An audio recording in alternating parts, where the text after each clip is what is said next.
CNN News. You guys are very smart. So I don't think I need to explain this all too much. I think you all know the answer to this, or at least the potential of what the answer could be in reading my title here. Yeah.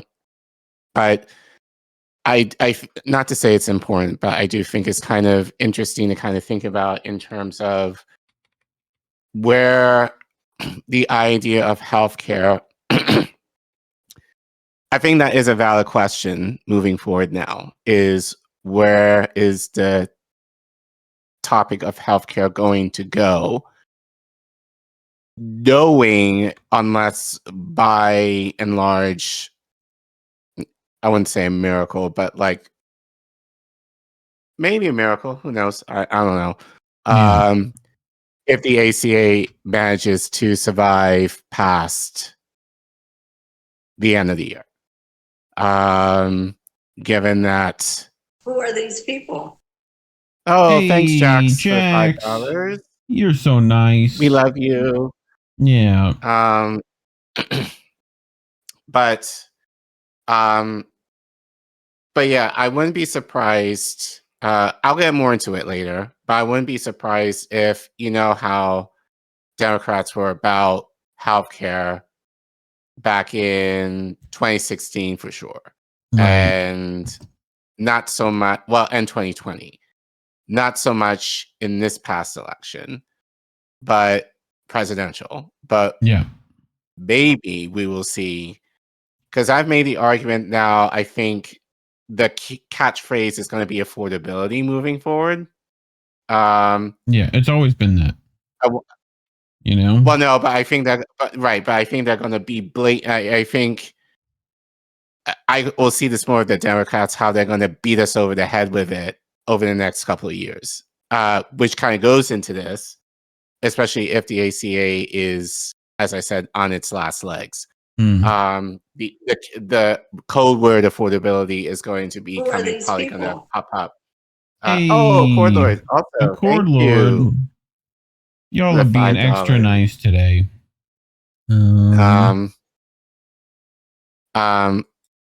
But anyway, long digression. But this is from Truthout.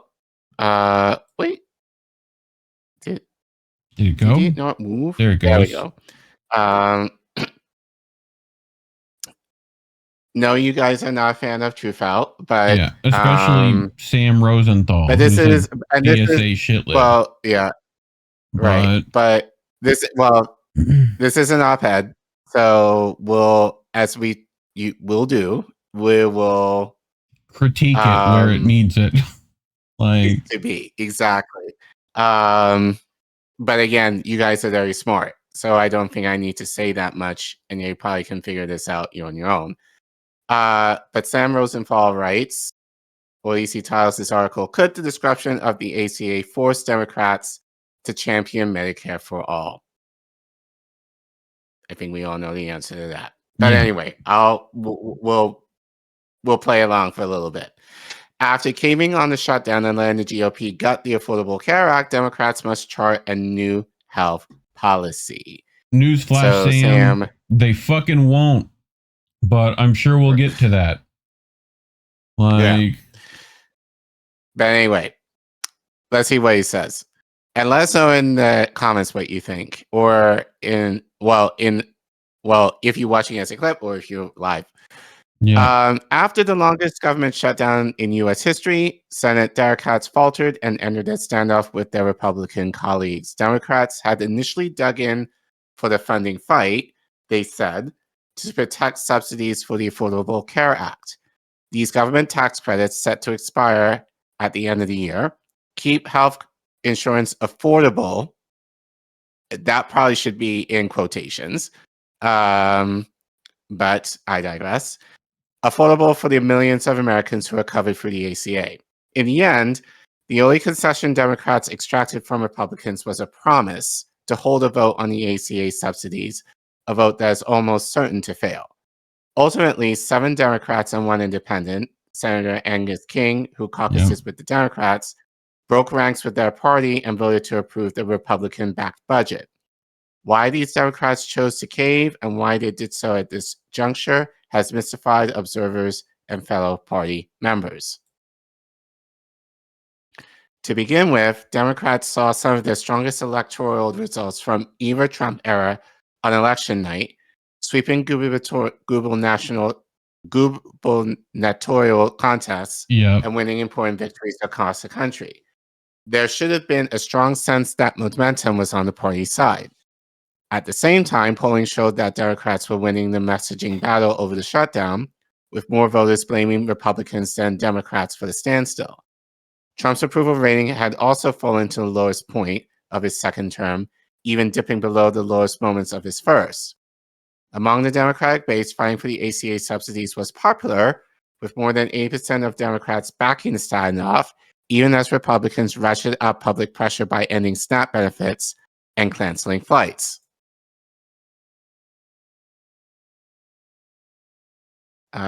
With so much seemingly working in their favor, why did Democrats abruptly cave? Senator Jeanne Shaheen publicly cited a sense of irretractability that there was no clear path to ending the shutdown without one side conceding. Shaheen reportedly led a group of moderate Democratic senators who worked with Republicans to bring the standoff to an end. Meanwhile, Senator Tim Kaine of Virginia surely felt pressure from his constituents to reopen the government and end furloughs for federal workers, given that Northern Virginia is home to hundreds of thousands of federal employees. For other Democrats, however, the rationale is far murkier. Theories abound. Some observers point to a general lack of strategy within the caucus, while others blame Minority Leader Chuck Schumer for a failure of leadership. More partisan voices have argued that Democrats simply could not stomach watching Republicans inflict so much pain on SNAP recipients, federal workers, and the public at large. There was also speculation that some senators worried that forcing Republicans to eliminate the filibuster might set a precedent that moderate Democrats feared could later empower their own party's progressive flank. In bailing Republicans out, though, Democrats have created more problems for themselves. First, outrage is growing within the party's own ranks, taking particular aim at Schumer. This intercedent discord is likely to die down anytime soon. And with insurance subsidies still likely to expire for more than 20 million people in the US, the party is now partially owns the forthcoming healthcare crisis. If Democrats had won real concessions from Republicans who had forced the GOP to overturn the filibuster to unilaterally reopen the government, they would have kept themselves insulated from the consequences. Instead, they now bear partial responsibility for the looming ACA catastrophe. While the government shutdown disrupted many aspects of U.S. life, its most lasting legacy may be the harsh light it once again cast on the fragility of the U.S. healthcare system. It is a searing indictment of the U.S. healthcare system that more than 20 million people can lose coverage overnight based on the decisions of just 100 elected officials. This moment naturally raises the question of whether Democrats are prepared to pursue more permanent and decisive action to guarantee healthcare for all people in the U.S. The party currently sits in the minority in Congress and does not favor the White House. Yet with Trump's favorability cratering and the 2025 election results hinting at potential Democratic gains in the midterms, the party may soon regain significant governing power. The question then is what Democrats would do to address the healthcare crisis if they were once again tasked with legislating. In 2020, the last competitive Democratic presidential primary, support for Medicare for All was a major issue. While proposals under that label vary, most involve establishing a single-payer national health care insurance program in which the federal government covers all health care costs for everyone in the U.S. Bernie Sanders made Medicare for All central to both his 2016 and 2020 campaigns, popularizing the idea that healthcare is a human right. At one point, as many as 10 Democratic presidential hopefuls expressed initial support for Medicare for All. Some later retreated from that stance. Kamala Harris backtracked after having supported it in the Senate, while Pete Buttigieg shifted to Medicare for All, who won it, which would have left the private insurance system largely intact. Ultimately, firm support for a true Medicare for All system remains strongest on the party's left flank, represented by Sanders and the snake herself, Elizabeth Warren. If Republicans allow ACA subsidies to expire, however, healthcare reform is almost certainly to return to the political forefront. Single-payer, universal healthcare bills introduced this session in both chambers of Congress has struggled to gain support from even half of their respective Democratic caucuses. Until now, however, Democrats could rely on the ACA as cover for not backing more comprehensive healthcare reform. But if Republicans generally begin dismantling Barack Obama's signature domestic policy achievement, something they have long threatened, Democrats could suddenly find themselves without that shield. And if millions lose healthcare coverage heading into the 2026 midterms, Democrats may rediscover the appeal of a bold populist policy guaranteeing universal coverage.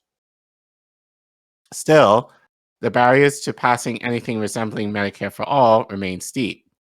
The Democratic Party is deeply divided on the issue, and with over $7 million in PAC spending from the health insurance industry during the 2024 cycle alone, that sector's influence continues to present a formidable obstacle.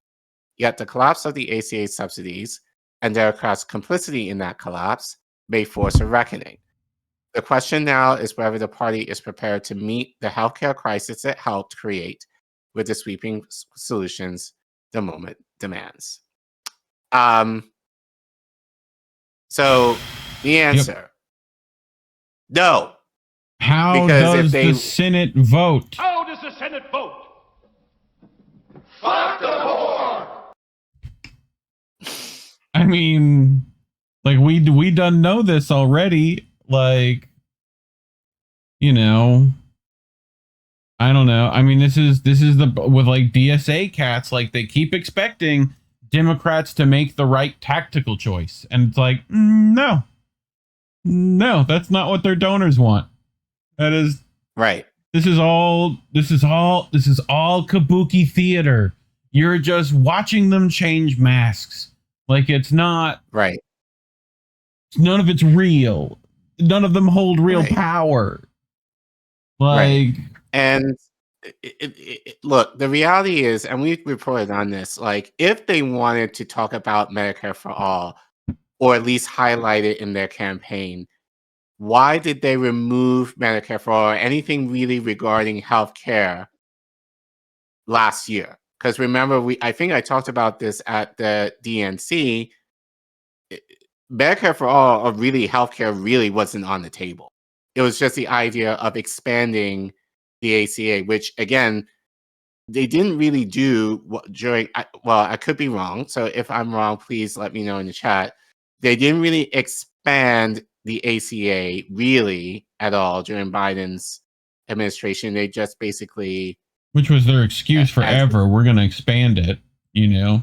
Right. Never did any of that shit. Right. But here's the thing that people are not talking about, which I think I've said before, but I'll say it again.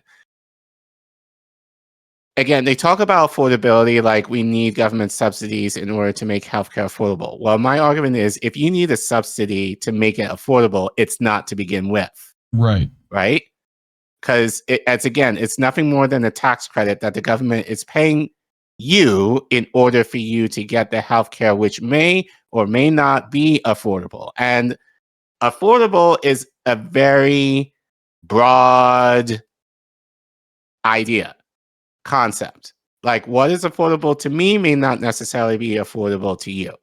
So it's still the idea of, you know, like, and I see this a lot in public transportation. I think I mentioned this to you before, because often enough in this country, your fare, whatever you pay for, like I'm talking like in cities, like your fare, whether you're taking the subway or the bus, more often than not, depending on the state/city, is covered by a subsidy.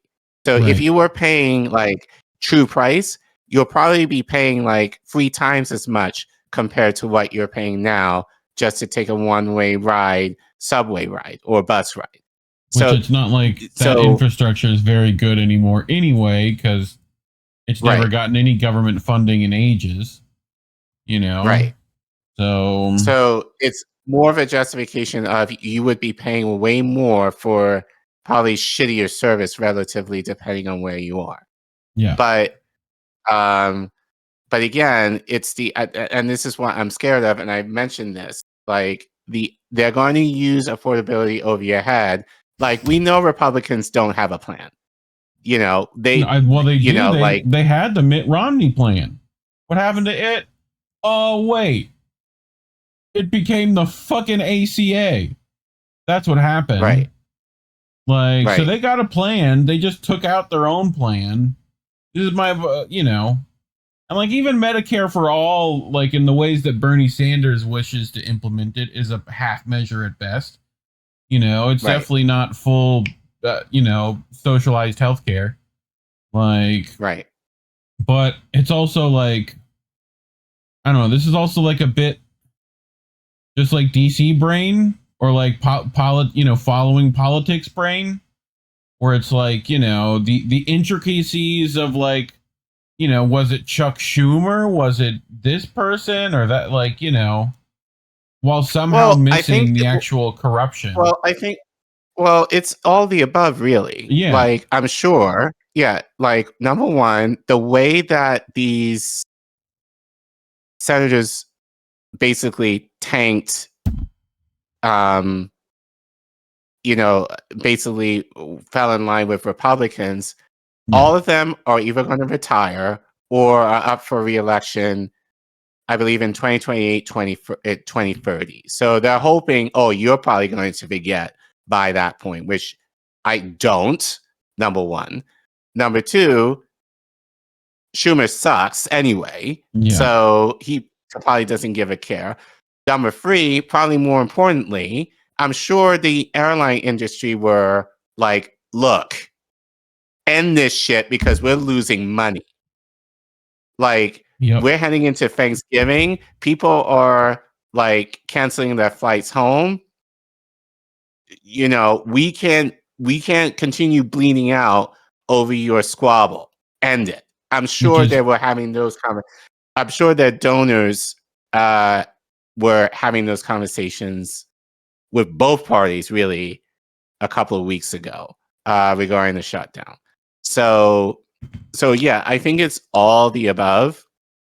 So it's not really a mystery, but I think the mystery is what's the what is the carrot that they're going to use on you in order to get them to vote for you. And obviously, and I think honestly, in a way, I'm saying Democrats want the ACA in a lot of ways to tank, because then it would be the excuse that they can kind of say, oh, well, this is what Republicans did. But the one thing I will say for Sam in the article was, well, you were complicit in that too, because, you strategized your leverage. Now, yes, it was hurting a lot of people, but you had favorability, even though, and again, people are not making this point, Republicans offered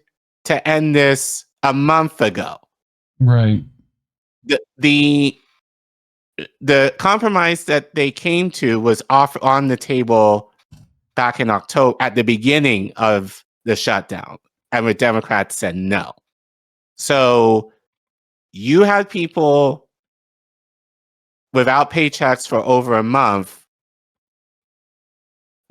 unnecessarily, really. So, but even with that idea, people will still look at Trump and will be like, you're to blame. So they had that in their favor and they squandered it. So now the question is, as he said, they've always had the Affordable Care Act as a shield, and I think mostly because it's Obama's trademark policy, and the idea that Republicans have been trying to remove it has been their tactic to force people to vote Democrat.